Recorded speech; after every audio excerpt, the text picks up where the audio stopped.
Okay, everybody, cue spoon and music in 3, 2, 1.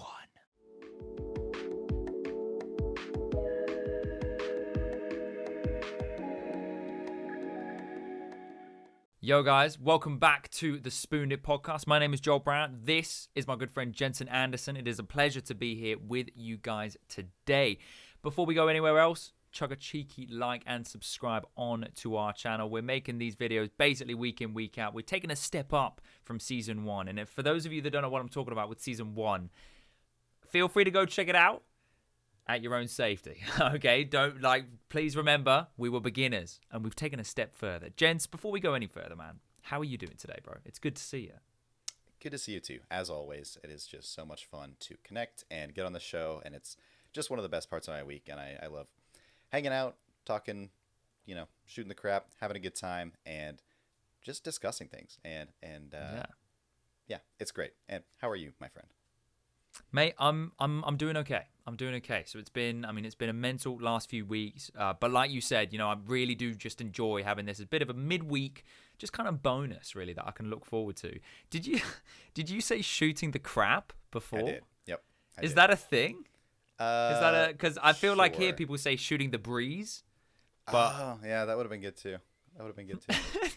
Anyway, it's okay because what I want to Moving talk on. about today, Jed, I was thinking about this today. So literally today, I was watching the last available episodes on Netflix of Brooklyn Nine-Nine, and this got Yep. me thinking. Now, I'm not a massive series person. However, I can understand when there's a series that is so good, even if you've watched it once, you kind of leave it for a little bit and then you go back to it. Now, that's basically what I want to talk about today. And as well as that, I want to talk about games that have the same effect. But we'll start off with series. Okay. Yeah, and because before I you say think anything else, I think I can speak for both of us when I say How I Met Your Mother. Now, for me, I watched it for the first time back in high school, probably around 2014, 2015. The show had been finished for a couple years at that point. I believe it finished 2012. Could be Believe wrong so. on that. Don't fact check me.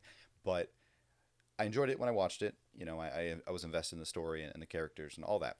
And there was some funny writing and whatnot. Since then, I think I built up kind of a mental block for shows with laugh tracks, and I just kind of convinced myself that if it has a laugh track, it must not be that funny because it has to trick you into laughing. And I decided to revisit the show recently, just over the past couple months, and I think I had my opinion swayed again. Just because there's a laugh track doesn't mean that it isn't funny. There's just so many memorable moments and the likable characters and the interaction between all of the characters. And I think for me, it's just a very homely show that you can go back to because they're all friends and they get into their hijinks, and it's just something that's really easy to just jump in, enjoy 20 minutes, just kind of relax, sit back, have a cup of tea, that kind of mood, and you don't really have to worry about it too much. It's not some deep philosophical movie like a Chris Nolan film or some kind of statement on anything. It's just something to sit back, enjoy, and that's kind of what I love about it. Yeah. I relate with that, having a cup of tea as well. But I think the main word I want to take from that, Jens, is when you said it was homely. And I get the exact same vibe as that. So similar. I watched it for the first time. I must have been probably 16, 17. At a mate's house as well. And they were just like, yo, check this out. And I was hooked, man. And so there must have been 2-3 times where on major occasions I have gone back to it just because it's a brilliant show. But like you said, we can both agree on that. Hands down, brilliant show. Enough said, kind of thing. The other one that I want to bring forward to you, gents, and I feel like you will be able to get on a similar vibe to this, is Rick and Morty. Now, this, again, takes me way back, a solid, I don't even know how long, 3-4 years? Because I'm pretty sure that I first started watching it when you showed me, yo, It was probably check this out. I think it was 2015 when Brev was home from college. 2015. Yeah. And Wow. we went out to Aunt Judith's and watched. Yes, there was only 2 seasons exactly. out at that point, and we watched them all Exactly. over and over again. Ages So funny. ago. And so since then, that has been one of the like I said, I'm not a massive series person, but since then, that's been one of the main shows that I have gone back to watch previous episodes. Like the Inception episode is one of my favorites, and just going back and just rewatching them because I'm such a big fan. So that's the one that I want to bring forward today. Rick and Morty, in my eyes, classic. Love it. Absolutely. For that show in particular, I think it's really easy to jump in and out because each episode is somewhat self-contained. I mean, at least it has a self-contained story. Some of them have more serial elements where there's a through line, but for the most part, it's like they take one idea, blow it out of just a galactic proportion and make it ridiculous, and it's amazing. And you can just jump in, have some fun, and get out, and no problem. For me, Exactly. a show that I have thoroughly enjoyed since I started watching it, I believe it was 2016. I think it had a couple seasons out, and then I started following it as it continued to release, was Bojack Horseman, which is another adult animated cartoon. And it's just, for me, it's one of the most well-written shows, like hands down, in existence. And it's the writing, it's the jokes. I think one incredible example is the news anchor that's a blue whale, and he just has this other guy off screen, Randy, who's constantly writing alliterations. And oh man, there's just so many jokes that are just so insane and off the wall that you wouldn't even like think of, frankly. And they've just done it. And they take this world where it's this world of humans and anthropomorphic. Wow, I've just nailed that word. Anthropomorphic. I know, that was nicely done. Well, characters. Well played. And it's just a ridiculous premise, but they just ground it with some incredibly serious themes and tones, and at the same time it's funny. It's just a masterpiece of media, in my opinion. So for me, that's one that I can always go back to, and I'm currently rewatching that at the moment. Nice. Yeah, I mean, again, couldn't agree more, gents. I think just the way that it's written in a very clever way, and so I mean, I couldn't agree more. But obviously, before we go any further, please let us know, what is the one show that you constantly think, oh, you know what, I do love this, and that you can just go back to over and over again. Chuck it in the comment section. We'd love to hear from you. Moving on, gents, in terms of games, because obviously we are both, we're both a big fan of games, and so that's the next sort of like topic, or I don't know, a topic that I want to go on to with this, with the same question though. That's what I want to push forward for today. So my first one, I reckon, and I mean, I don't think I'm pushing the boat out here too far. I reckon Need for Speed Carbon is one for both of us. I'm gonna say that right here. Classic. You guys know as well how much we love this game because we go on about it all the time. Yeah. Probably, definitely my favorite Need for Speed game. Gents, you too? Favorite Need for Speed absolutely.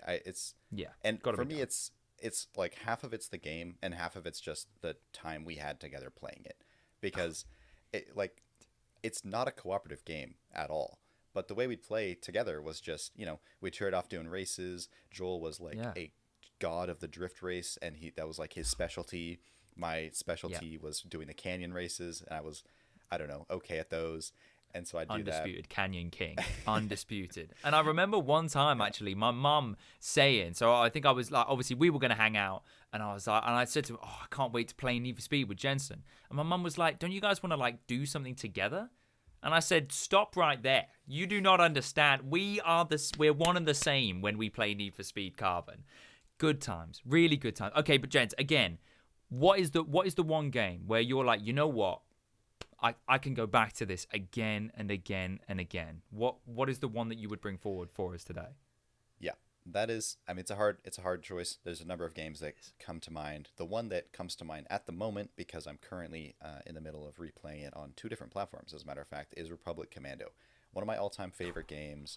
It just captures that inner child playing with Nerf blasters and pretending you're a clone in the Clone Wars and blasting Geonosians and droids, and you're with your buddies. There's a cooperative element, even though it's a single player game, and there's just such a unity about the squad. And I think for me personally, I'm just incredibly invested in all of the characters, because there's a tie-in book series that I love, and I've literally just ordered actually all of them. I've got them sitting up on my shelf as of a couple days ago, and I want to reread them just because it's such a great, well-crafted world. And who doesn't love a good Commando? It's just, of all the things you can do, it's just so cool, and the concept is incredible, and it's amazing, and I can't recommend it enough. It is dated 2005, but for me, it's one of those experiences that I always enjoy just hopping back into and blasting a few droids with the boys.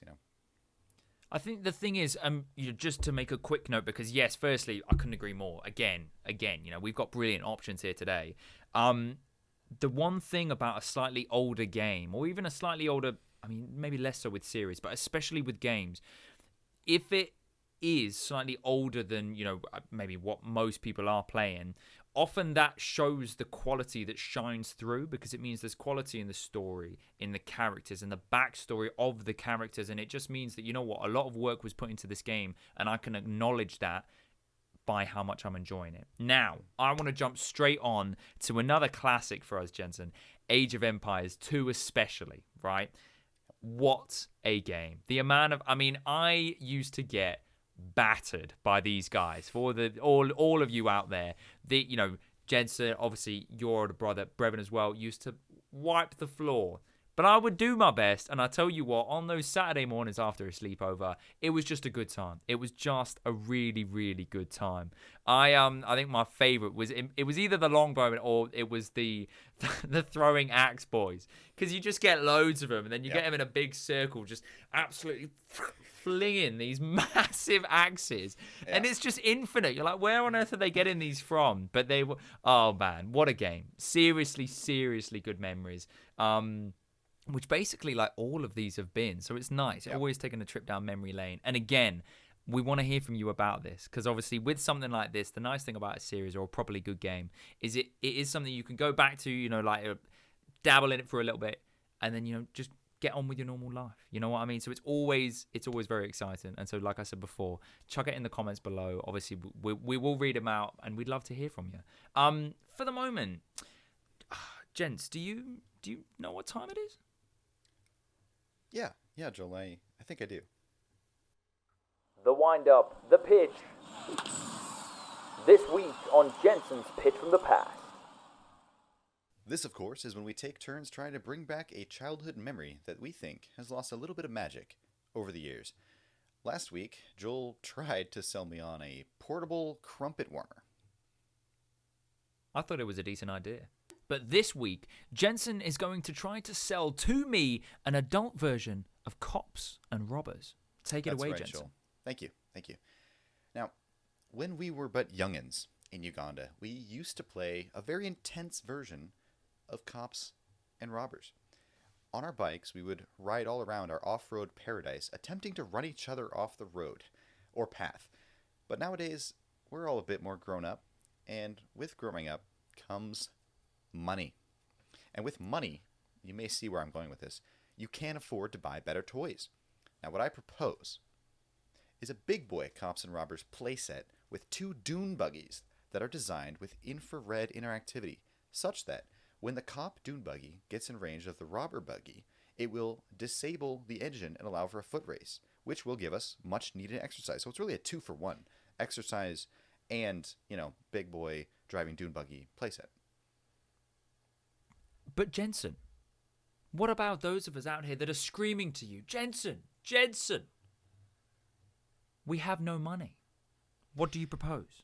Well, Joel, while that would be an excellent point, for those people, I suggest another great invention, a credit card.